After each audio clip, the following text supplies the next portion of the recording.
琴日嚟，今日就中啦，而家已經做好啦，一啲都痛都感覺都冇。一粒蛀牙裂到底，睇顏先生總牙解難題。好好嘅，就冇問題嘅。可能食嘢食得多，咁嗰隻牙蛀咗，後尾裂咗咧就補救唔到啦，咁啊就掹咗啦。返大陸玩咯，咁喺地鐵見到啲廣告啊，同埋網上見到廣告，咪嚟試下咯。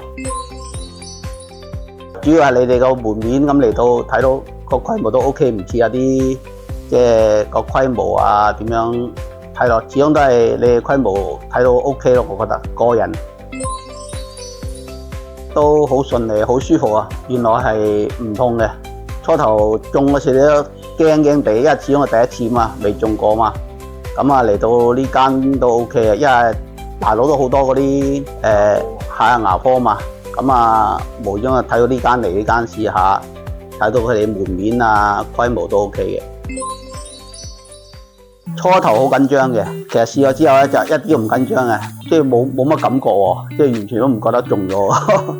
我都會叫啲朋友嚟，如果你啲牙或者咩嚟呢度做啊，好舒服嘅嚇。啲醫生啊、啲護士啊，個個都好有禮貌，都就問你痛唔痛啊，唔使緊張，放鬆。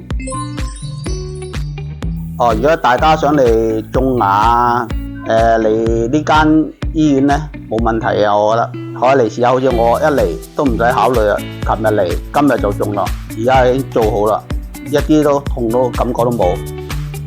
大家睇牙嚟得便利咧，信心嘅保證。